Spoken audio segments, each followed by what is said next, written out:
Hello Pixies, and welcome back to my channel. It's Zoe here, and today I have a very exciting video because it is finally time to talk about my favorite books of 2025. Now, I know I haven't been posting on this channel a lot lately, and I am working on getting my backlog videos to you, but I really want this video to go up sooner rather than later, so you will be seeing some videos of past me coming up. And yes, I did change my hair. I am a blue fiend now. I have some very exciting books to talk about with you. Some of these books have shown up on my channel. Some of these books will show up on my channel in upcoming videos. And some of them weren't shown at all. Another note I would like to make before the video starts is my rating system. I do not rate out of 5 stars. I know that's common in the book community, but it's not specific enough for me because what's a 4 to one person isn't a 4 to another person. So for me, when you're watching this video, I rate my books out of 10 because I just think it gives a better understanding about how I really felt about a book, and these ratings are for me and these ratings are for you. They're not for like book review sites, if that makes sense. But with that being said, the only books in my collection that are a 10 out of 10 is the original Percy Jackson and the Olympian series by Rick Riordan. What we're going to be talking about in this video is a lot of 8s out of 10 and then my very few 9s out of 10 for the year. And on a similar note to that, I will not be talking about any rereads in this video, or else Percy Jackson would win every year. Now, I have 10 books to talk about. 9 of which were like, oh yes, these were my favorite books of the year, including some series, but I'm just lumping all the ones in the series together. And I also have one honorable mention here to talk about, so I don't really have an exact number, but we're going to be talking about 10 books, or 10 books slash series here today. So without further ado, let's just get on into it. The first book I want to talk about is my honorable mention, and the only reason that this is an honorable mention is that I've had barely any time to sit with this because I read this literally last night, but I am so glad that I read it before the year was over because I really enjoyed it, and it's one that I've been wanting to read and that I just kept putting off. I tried to read the audiobook of it, but I wasn't vibing with the narrator and I didn't want it to ruin the experience for me because I knew from the writing that I would really like it. But this is When Among Crows by Veronica Roth. And I love this. Yes, this is the author of Divergent, which a lot of people on the internet have very strong opinions about, which I'm not going to dive into here. But if you like folklore, if you like urban fantasy, if you like novellas, if you like just having a story where you're just thrust into a world and you kind of just have to adapt and get used to it and think this is the way things are without a ton of explanation for things, you will love this book. It was so fantastical, yet gritty and realistic and dark. And there were so many characters, and it shifts POV without really any warning. I guess maybe it might be by chapter, but I swear sometimes it shifts within the chapters. But I could have just not been paying attention to when it shifts, to be honest, because it's all in third person, so sometimes it's harder to tell when it does shift between characters. But I loved all the characters in here, even though you don't really get to super know them. Because it's a novella, you still get to know them. You get to know the deepest, darkest parts of them. This was a strong 8 out of 10 for me. I really enjoyed this book. And I know I haven't sat on it very long, but I just really liked it. I liked everything about it. And I literally just learned like 30 minutes ago, maybe less honestly, that there is in fact a second one, and I read the description for it, and I'm gonna need that. I'm just gonna need that ASAP. Please and thank you. The next book I want to talk about is a cozy fantasy book that really took me by surprise this year, and that was The Spell Shop by Sarah Beth Durst. I read this during the summer. I did film a video, but I'm unsure if that video is ever going to come to fruition. This might be included in a video that I am planning on filming within the next few days, which is all the books I didn't tell you that I read in 2025. But I read this one during the summer. and I loved it. This is a cozy fantasy where we follow our main character, Keela, I believe. And Keela is a librarian of this great magical library with books about magic. And magic isn't really for regular people, but due to this revolution, she has fled along with her sentient houseplant. What's his name? Kaz. They have fled this library and they decided to return to the island where she grew up, which is on like the edges of this empire. And there's like these crazy storms that happen. And she's brought with her a boat of important magical books that she picked out from her section of the library. And now she has to learn how to live in this island again with these people that don't really know her anymore, that she hasn't seen since she was a small child or has never met at all, while she's trying to run up and make a jam shop, but she is secretly also selling spells on the side. And I loved this. It was just such a great time. It was just lovely to read, and I read this during a point where I was reading a bunch of books that I didn't like, so this was just like a breath of fresh air. I absolutely love this. This is just a good time. I liked the romance in here. I liked the more serious plot lines, but I never felt that I got too serious or like intense for a cozy fantasy read. I really, really like this. I really want to also read The Enchanted Greenhouse, which is like kind of a continuation, or at least set in the same world as The Spell Shop. I would really, really like to read that in the future because I enjoyed this one so much.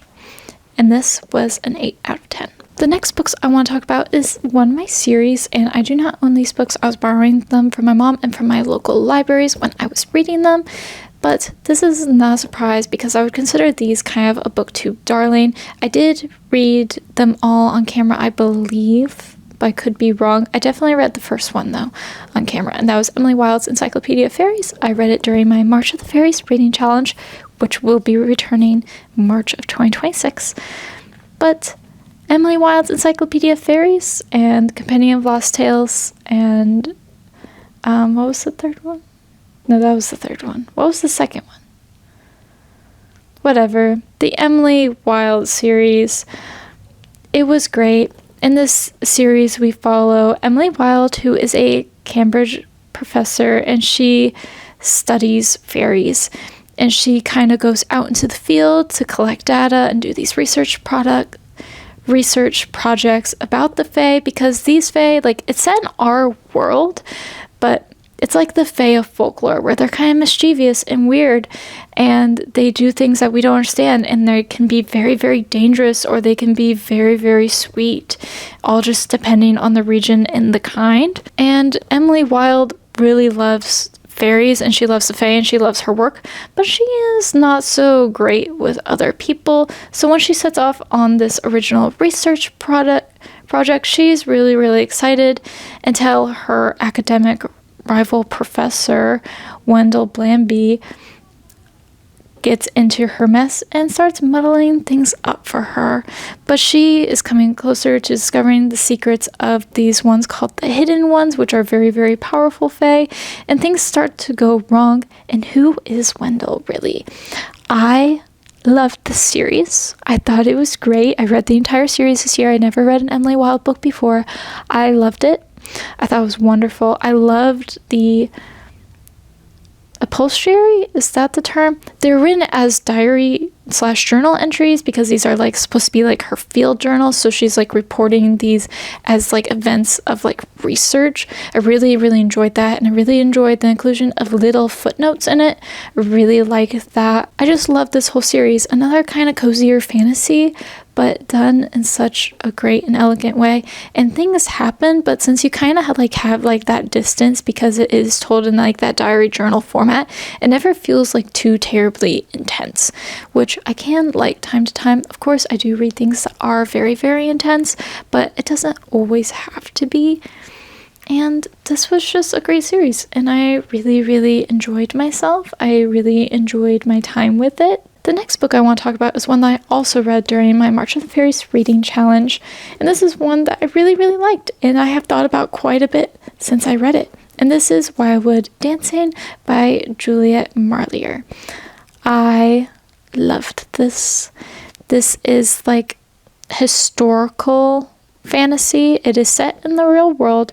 It's set in Romania, I believe, but there is like a fairy realm kind of deal. This is set in Castle Piscule Draculae, and we are following Jenna, who is the second born daughter, and she kind of spends all her time in the forest surrounding this castle. And during the nights of full moons, her and her sisters go out through a secret passage in their room into Wildwood, where they dance the night away with fairies and other creatures that live in the surrounding woods / surrounding realm ? But everything kind of falls apart when their father falls ill and is being sent away, and their cousin has kind of come to quote unquote look after them. And also Jenna's older sister has fallen in love with something dark, mysterious, and perhaps even evil. And it's just up to Jenna and her frog to like save her sister and also save her other sisters and save Castle Piscule Draculae from her cousin Caesar. And that was kind of a botched explanation because this book is kind of confusing and it's very dense, and it does lean very, very historical despite being a fantasy book. So much thought and attention to detail and research was put into this book between like how like this area of the world was and how like interactions between people would have been and the clothing that they wear, and then like what kind of like folklore would have been present at the time, and that's what like makes up the story. And we also have like things from the past being brought in and how everything's just playing out. I thought it was really, really well thought out. I really loved reading this book. I just had such a great time with it, and I'm so glad to have finally read it because this has been on my TBR for so long. It's kind of embarrassing how long it's been on my TBR, honestly. And I would definitely recommend this to other people. If you like historical fantasy, if you like fantasy with historical elements, if you like ones that aren't like, oh, learning how to do magic, magical girl, chosen one, I highly recommend this book. I know I'm kind of butchering the explanation here. It's just been so long since I've read it that I'm like, I don't know how to describe it better. And Wildwood Dancing was an 8 out of 10. And now my last 8 out of 10 that I want to talk about, kind of ish, you'll see why in a moment, is one that I also don't own. This one I did borrow from my mom to read, and I am hoping to continue in this world in 2026. And this was The Last Unicorn by Peter S. Beagle. I read this during the summer, and I loved it, but I didn't love it as much as I loved the movie, which is really, really strange. In the story, we follow our main character, who is a unicorn, nameless, and she discovers that she may in fact be the last of her kind. So she sets out on a journey to go find other unicorns, and if she can't find any, to find out what happened to them.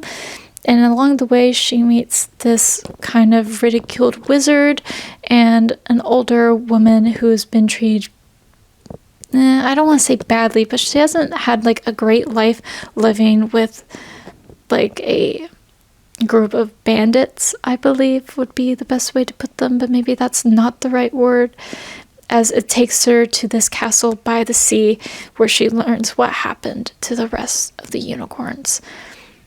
This is a fantastic book. This book is actually from the 60s, and I think it holds up really, really well. It was great. It could have been written today and everyone would be fawning over it. I think more people need to read this book, but the only reason this isn't a 9 out of 10 is because I love the movie more.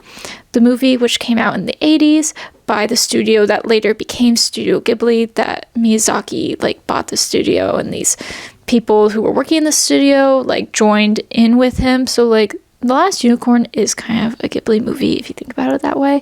It has beautiful artwork.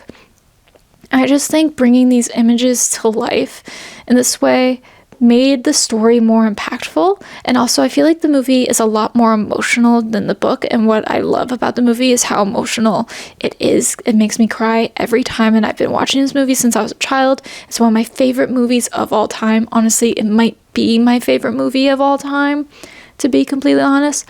It's so great. I love it so much. And I really, really loved the book. This is the best, probably, book movie adaptation. It's so faithful. that I've ever seen. It's just so faithful and great. The only thing it does better is that it makes it a bit more emotional, and adding in like the songs and music and images just bring the story to life even more. And so I would feel like the book was just missing a little bit of that emotional pull, but the book is a little bit darker than the movie in some aspects, because there's things that are obviously cut out for the movie, because this is an adult book and it was made to be a kid movie, but not that much was cut. But I loved the experience of finally reading the book that inspired one of my favorite movies of all time. I thought it was great. I loved it. It was an 8 out of 10 for me. Now let's get into the next book on the list. And the next book is another series that I wanted to talk about. And this, does this have a series name? I don't know if this has a series name, but these are by Margaret Owen. And this was the Little Thieves trilogy. The first book is Little Thieves, the second book is Painted Devils, and the third book is Holy Tears. And I loved this series. I thought it was fantastic, but this is where it goes kind of like, is it in the 9s or in the 8s? Because this book specifically, Holy Tears, which is the only one I own, and Little Thieves, they're both 8 out of 10s for me. I really enjoyed them, but I did have a few problems with these books. But Painted Devils, the second book, was one of my favorite books in the entire year. That one was a 9 out of 10 for me. I absolutely drank that one up. It was so good. I guess the description for the first book is that you follow our main character, Vanya, and Vanya has been up to some mischievous things. She has an enchanted strand of pearls, which makes her look like the woman she used to be a maid for. Her name was Giselle. So she's basically taken Giselle's identity as she has moved to a new country to marry this man that is called the Wolf, bad guy. So she is attending parties as Giselle, getting to know the city's elites and things, and then she's also robbing them, known as the Penny Phantom, because she always leaves a red penny behind. But everything starts to fall apart when the Imperial Conclave starts to come after her, and that brings her to Emmerich. And then heist and shenanigans ensue. That's like the best description I could give to this series. I loved the series. Painted Devils especially. That one just really hits it for my best books of the year. This one could have also been my best books of the year. The problems I have with the third book specifically, and I think I'm going to touch on this in another video that's going to be coming soon, is that too much happened in this one. It should have been a quartet instead of a trilogy, because the last 100 or so pages of this book could have been its own entire book, because it just happens all way too fast. I think it could have been an amazing quartet, and if it was a quartet, all of them except the first one would probably have been 9 out of 10, but just too much happened in this one specifically. But the second one is like chef's kiss. It is like a perfect book. All the problems I had with the first book, writing wise, were fixed in the second book, because the pacing was absolutely excellent, and I didn't feel like there was any parts that were written confusingly because it was being written so fast. Painted Devils was everything. I loved it so much. And I loved this one too. And I loved Little Thieves. This was a great trilogy. Margaret Owen is definitely an author you guys should check out. And I definitely recommend this series. It's just so good. I say if you like Six of Crows, you should really give this series a try. Just straight up, I really think you should give this series a try. Is it exactly the same? No. But it is really good, and does have some of that heist shenanigans, but it's a bit more magical and a bit more romantic as well. The next book I want to talk about, which is definitely a 9 out of 10 on my list, and it's definitely one of my top favorites of the year, like I said before, is in fact The Witch Would Not by Olivia Atwater. I did a whole video about this book and about Olivia Atwater in general, which was actually my most popular video ever on my channel. Thank you guys so much for watching it. It really means a lot to me. This is such a slept-on gothic fantasy book. Oh, this one's so good. This one we follow Winifred, and Winifred knows something isn't quite right when the boy she is governing as a favor to the old woman who is the matriarch of this family suddenly becomes very different overnight, and she realizes he's been stolen by the fair folk, but she wasn't not expecting this, and she has a few tricks of her own up her sleeve. But unfortunately for her, the Lord of the Witchwood Manor is the only man in England who does not in fact believe in fairies, which is very, very unfortunate for her. So she has to set off on this quest to retrieve him herself, but the Witchwood is much darker and more cursed than you would ever believe. This is the start of, I believe, a trilogy, or at least a series of some kind. Don't know if it's a trilogy or duology. I cannot wait for the next book in this one. This is so, so good. This is like everything I could have wanted. It's like another book that makes me realize how much I love gothic fantasy. I love this, and it ends on such a cliffhangery way. Like, I couldn't get enough of this when I was reading it. And also, this book, she's beautiful. Like, come on. This has got to be one of the most beautiful books I own, to be honest, because this is, like, printed. It's not like a cover. Like, gothic fantasy with romance, because I think gothic has to include romance, to be honest. And I loved this book. I love this book. This was everything to me. It was so, so, so great. So let's get into the next book before we get into my top 3 for the entire year. This one, I don't think it's going to come as a shock to any of you, even though you haven't seen the video where I read this yet. Hopefully that video is coming, but I feel like this one has been majorly popular this year with a lot of people because this is The Night and the Moth by Rachel Gillig.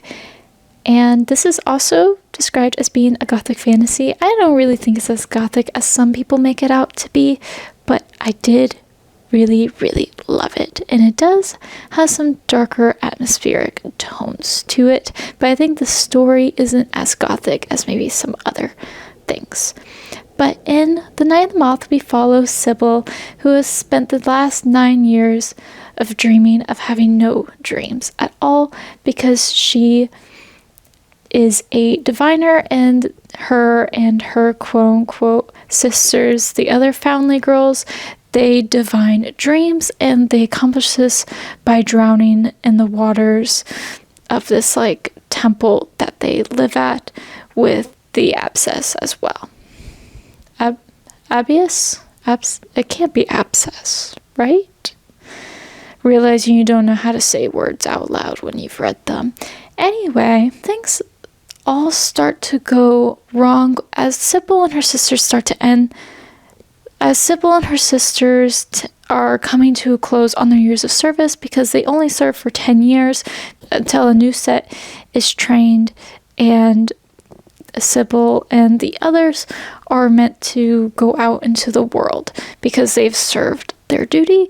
But it all changes when her sisters start to go missing after the prince and a mysterious knight arrives at the temple. So she has to seek their help in finding them again, and she is led into a world that she's never really experienced before and learns some very, very dark truths about it. I really just enjoyed the reading experience of this. Some things I think are really, really obvious in these books. You can obviously see where things are going, and like you can kind of be like, yeah, it's a little predictable, but like, hey, listen, at least there's no like crazy ass plot twist where it's just like, well, that came out of left field. Like, sure, you can see where it's going, but at the same time you can see where it's going and you're along for the ride, and it's a great ride. I loved all the adventure in this book. I loved all the moving around. I loved the characters. I loved Sybil and the knight. I don't remember his name off the top of my head. I feel like it was something weird. Roderick? Maybe? I'm not good with character names if you haven't been able to tell. It was just such a good vibe. And also I loved the magic system in this world. Rachel Gillig does really, really great magic systems. I also read One Dark Window this year, which just barely didn't make the cut for this video, to be honest. I loved the first book in the Stonewater Kingdom, but the ending, boy howdy, did it destroy me. I cannot wait to read The Knave and the Moon in 2026 because I loved The Night and the Moth. And now let's get into my top 3 favorite books of the year. So my third favorite book of the year is one that you will be seeing in a video this week. I promise it is coming this week because this was my getting out of a reading slump reading vlog, and I really liked the books that I read in it. Even though I only managed to read 2, that's still 2 better than I was doing. And this is a book where not a lot of people online actually like this book. It doesn't have very many reviews, and the reviews it does have aren't great, which I just do not understand, because this is like a fantasy horror. It's like a gothic horror with fantasy elements in it. And this is The Covenancy by Zoe Hannam Kuta. I hope I pronounced that right, so sorry if I didn't. This was everything. It's just so dark and horrific and disgusting and beautiful, and nothing happened and everything happened. It's just, man, this one blew me away. I really don't understand what people aren't liking about it, but let me read you the description, because this is kind of a harder book to talk about. Just like her mother and her mother's mother, 18-year-old Vandy Adams is destined to lead a lavish life under the patronship of the museum, someday taking her place as its premier necromantic spectacle and the centerpiece of their weekly soirees thrown for the city's elite. But until that day, Vandy and the other young witches of the museum is isolated from the outside world and purged of her magic being particularly unstable for teenagers, often leading to antisocial conduct, mood swings, bloodlust, delusions, and most concerning, a habitual violent obsession with one another. To all of this, Vandy thinks, well, whatever, better than being confined to the sanatorium with the less fortunate witches, imprisoned in a chemically induced coma as her blood is harvested to make World, the city's favorite designer drug. At least she'll be dead someday. There's always that. And at least the museum has Arrogance, Vanity's twin sister, who just might remember how to do magic. Just be where our story begins. And like, there's that description, but you also have to keep in mind in this book that Vandy is not allowed to interact with the other young witches in the museum. And when Arrogance remembers how to do magic, she might just start interacting with these other ones that she has been obsessed with and in love with this entire time.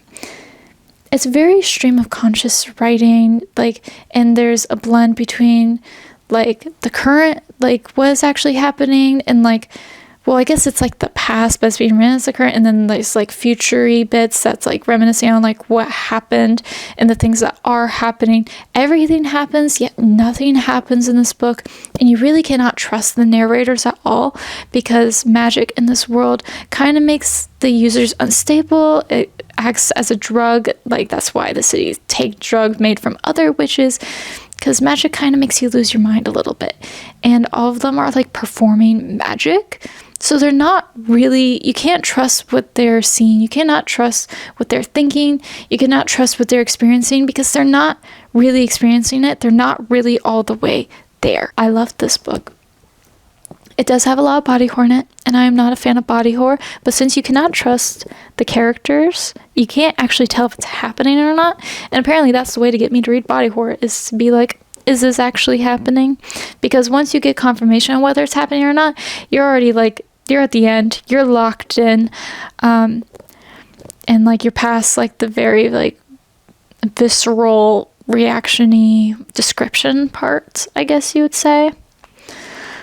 But man, this was such a great read. I don't understand why more people aren't talking about it. I absolutely loved it. I think this is going to be a book that I'll want to reread in the future. This is a book I want to own. I think more people need to read it. It doesn't have a ton of ratings online, and I think that's a damn shame, because the people who would enjoy this book would be obsessed with it. I understand it's not for everybody, but the people who this book is for, the book is for you. If this sounds like this is a book for you, if you like things that are dark and decrepit and disgusting, if you like obsessive love, if you like dark romance, if you like characters where you can't really trust what they're thinking, you need to read this book. This book was great, and I absolutely loved it. The next book, The Queen of Nothing, the ending to the original Folk of the Air trilogy by Holly Black. Obviously, this is the best one. I reread The Cruel Prince last year. You can watch that in my 2024 Best Books of the Year video to get why I put it in that video and like my thoughts and feelings on it. And I liked The Wicked King, but I didn't think it was as good as The Cruel Prince, because it wasn't. But then The Queen of Nothing blew both of them out of the water. I can't really delve into detail too much about them, but I know a lot of people have read them, and you're probably like, yeah, I understand why you loved that. What can I say? It was a great read. I absolutely loved finishing out this trilogy. I'm so excited to get into, I guess, like the duology that's also part of the Folk of the Air set, which is The Stolen Heir and The Prisoner's Throne? No, that can't be right. I forgot what the other one's called. I'm very excited to read those ones because I think that's about Oak and Surin, I believe. But we do get glimpses of these characters we have come to love in the original Folk of the Air set.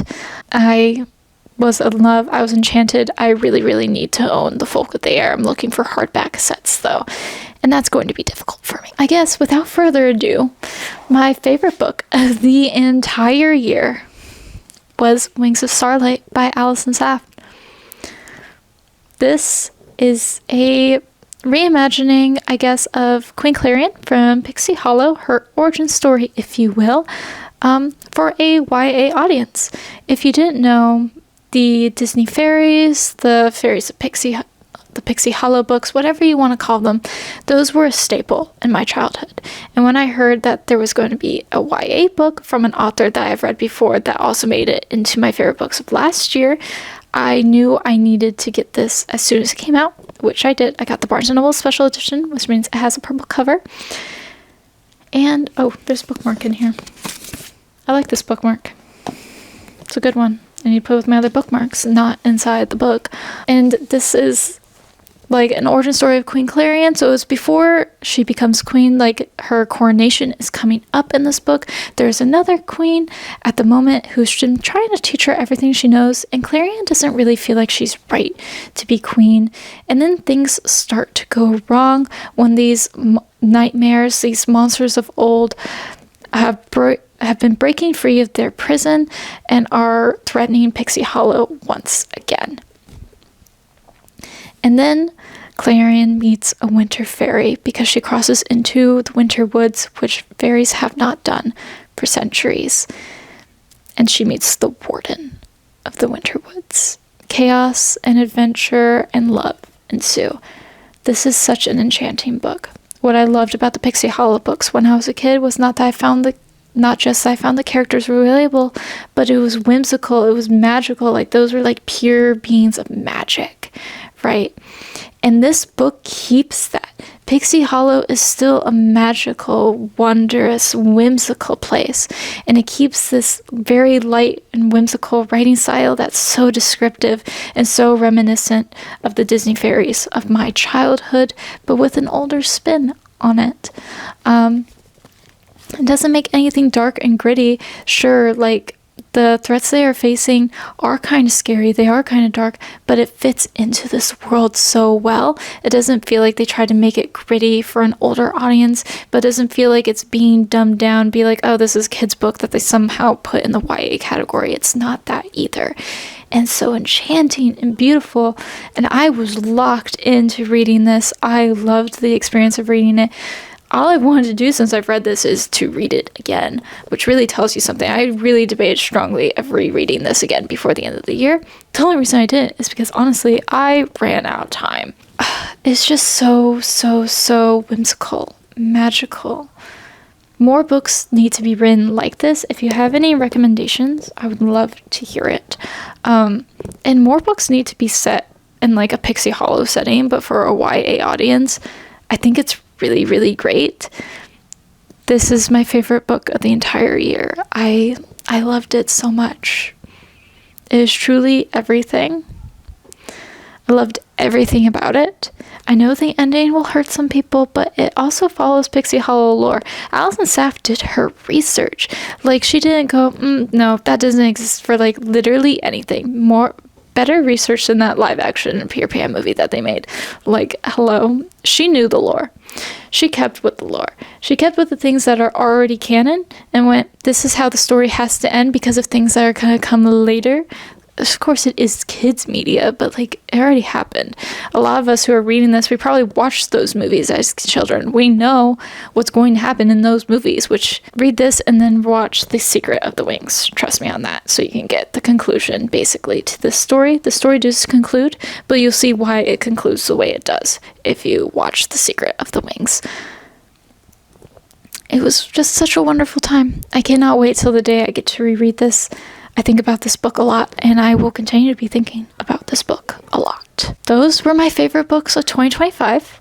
I cannot believe the year is already over. It went by so fast. I wish I got to read more than I did. I did crush my reading goal, but I crushed it early on, and then I didn't really get to read a lot once I started my second job. It just didn't work out. But 2026, I'm really looking forward to it. I'm really looking forward to all the great books that I'm going to get to read. I think it's just going to be a magical and fun time.